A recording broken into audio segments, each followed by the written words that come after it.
La vie est comme une île perdue dans l'océan de la solitude. Une île dont les rochers seraient nos espérances et les arbres nos rêves, dont les fleurs seraient notre solitude et les ruisseaux nos aspirations. Votre vie, amie, est une île séparée de toutes les autres îles et régions. Quel que soit le nombre de bateaux qui quittent vos rivages pour d'autres pays, quel que soit le nombre de flottes qui y accostent, vous serez à jamais une île séparée, souffrant les affres de la solitude et aspirant au bonheur. Les autres hommes ne vous connaissent point et ils sont loin de compatir à votre solitude ou de vous comprendre. Je t'ai aperçu, mon frère, quand, assis sur ton monticule d'or, tu te réjouissais de tes richesses.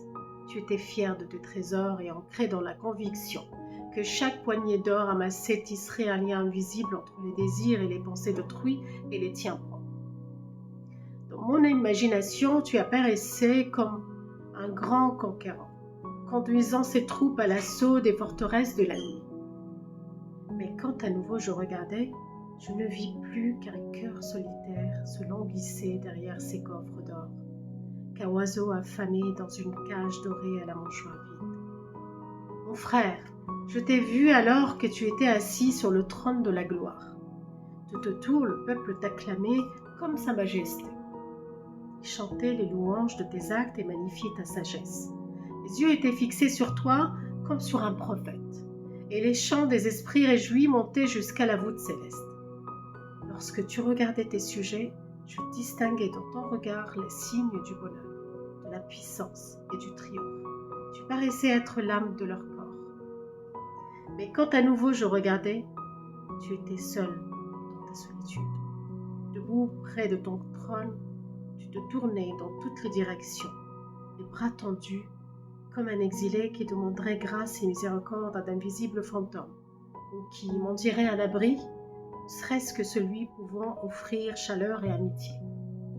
Mon frère, je t'ai vu aimer une femme merveilleusement belle et poser ton cœur sur l'autel de sa beauté. Quand je la vis te regarder, les yeux empreints de tendresse et d'amour maternel, je me dis, puisse vivre longtemps l'amour qui a chassé la solitude du cœur de cet homme et l'a uni à un autre cœur. Hélas, quand à nouveau je regardais, dans ton cœur aimant, la solitude était enclose. Il révélait tout haut ses secrets à la femme aimée en vain, car derrière ton âme pleine d'amour, je distinguais une autre âme solitaire.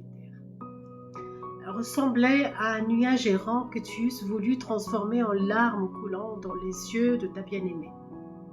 Mon frère, ta vie est comme une maison isolée, loin de toute demeure humaine. Une maison où aucun regard étranger ne peut pénétrer.